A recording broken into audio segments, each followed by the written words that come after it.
Hey guys, it's May May, and let's have some fun making a letter sweatshirt. So this one's going to be like a scrappy, quilty situation. So let me tell you what I'm doing. I took a piece of fabric that I'm going to call carrier fabric. I don't really know if that's what it is or not, but I'm going to be sewing some scraps to this white fabric to turn into those letters. And this is the scrap I'm going to use. These strips are not jelly rolls. They're actually from a Moda scrap bag that I picked up from So Charming some while ago.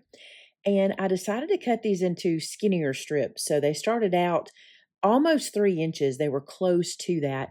And I cut them down to about 1 1/8.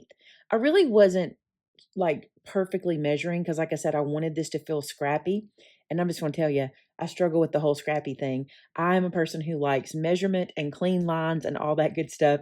And I still did a lot of that here, but I just wanted it to feel like I'd made all these letters out of pieces of scrap fabric that I had laying around. So this is what I did. I kept cutting these apart. I think I cut apart about 7 strips. It wasn't really that many strips. So once I got all of the strips cut, I went back to my carrier fabric, and it's just slightly bigger than the screen. Actually, it's not much bigger, but a little bit. And I'm taking my very first strip and laying it on the diagonal across the fabric. I want these letters to be quilted on the diagonal. So I thought if I started this way, it'd make that easy. So you can see here I laid one strip down and then one on top of it, and I'm going to stitch it at 1/4 inch. Then I'm going to open this guy up. I do iron it, by the way. I will press it with the iron. And then I'm going to lay another scrap on top of the one I just opened up. And I just continue sewing those at 1/4 inch all the way down the fabric until I've covered both sides. So I go all the way in one direction doing these strips, and then I turn around and go all the way in the other direction.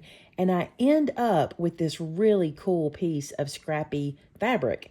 And to be honest with you, I think it would have made like a beautiful table runner or even a set of placemats. Just beautiful. I love how it turned out. Now you can see on the end where it hangs over my carrier fabric. Just going to take my rotary blade and trim that up nice and neat. And I basically make myself about like half of a fat quarter of fabric is what this kind of turns out to be. And we're going to use it for our letters. Now I'm wanting to make a bunch of these. So I want to cut out 5 sets of the word love. And believe it or not, I get it out of this fabric. I was able to get all 5 of the sets just by making sure I lay my letters out pretty carefully when I go to cut them. Isn't that pretty? I love how that ends up looking. It's just clean and neat. I kind of just want to bind it and use it, but we move on, we move on.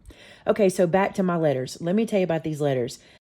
I asked Shannon to go online and find me some letters that I could just print out onto some cardstock and cut around so I could just have them for my sewing. And she actually found this set that were like fabric letters is what they were called. I will try to link them below. I'll have to find them, but I'll try to link them for you guys. So I printed them on some cardstock, just light cardstock, and I cut out the L, the V, and the E. Now that heart, I just sketched one on a piece of paper and made my heart this about 4 inches, which is the size of the letters. Now I try very hard to lay this out so I don't get waste, but I also want every letter and the heart to have the fabric on the diagonal. Now, as I was doing this, I thought, if I flip one of these letters over, I'm going to be in trouble. So you see there, I went and wrote T on top of them so I would know that was the top of the letter. And now I'm just tracing with a friction pen.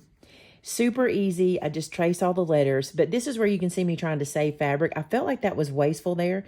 So I moved it down, and I have to angle it a little bit so I have to turn it on its side so I can be sure I can keep the angle of the fabric scraps.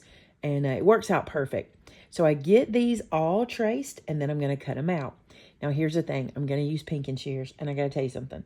I remember when I got my first pair of pinking shears, I really thought I had become something right back then. I remember thinking, now I am a seamstress or a sewist or whatever the term is. But here we're going to use the pinking shears. And I decided for consistency that I would cut directly on my trace line. Instead of kind of floating out beside it and doing like a bubble cut, I decided I'm going to cut right on the line. So every letter and the heart, I just laid my pinking shears down. I kind of split the difference of the line and cut right on it. And then they all end up being pretty consistently the same size. And you can tell when we stitch them down that they even end up with kind of the same pinking on the other side of the sewing line when we sew them down to the shirt. All right, so I'm going to cut all these out and we're going to sew them to the sweatshirt. The next thing I was kind of concerned about was how am I going to get these to stay in place to sew them on so that when I finish, they're not all over the place, you know? Like even if I pin them, I was a little afraid that they would shift on me. So I have some of this 505 temporary adhesive, like basting adhesive, but it's a glue stick. It's pretty neat and it's pretty sticky. So I just laid this down with a piece of paper underneath it so that it wouldn't get onto the sweatshirt and ran that glue on the back of each one of my letters. And then I just stuck it in place. I really, really like this stuff. I wasn't sure because I was afraid it wasn't going to be sticky enough or what have you, but it really was. So I stick those down, and I will tell you, I go back and put my pins back in because I'm just so nervous that I'll get to the sewing machine and do all this work to sew it down and then take it off the machine and look and everything be twisted or turned. And I felt like the way I laid it out, if it did twist or turn, it would be very obvious. But honestly, this adhesive, as long as you get it to the edge of the letters, it really does hold very well for you to sew it.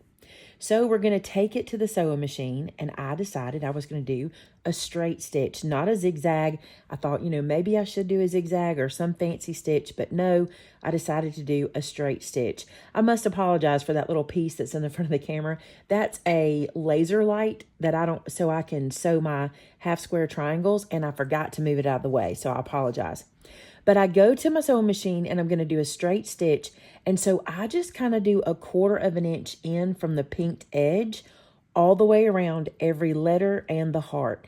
And I know it's going to fray over time, but I kind of wanted that to happen because I kind of want it to feel like a rag quilt because I just think that's so super cute for this style.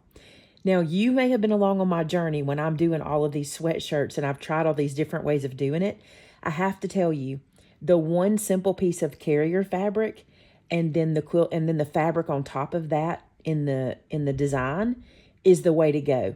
I didn't love what I did with Taylor's. Hers ended up looking so thick after I had turned it around. If you saw that one, that was the last one I did. She had it on the other day and I was like, oh, I think I can do better.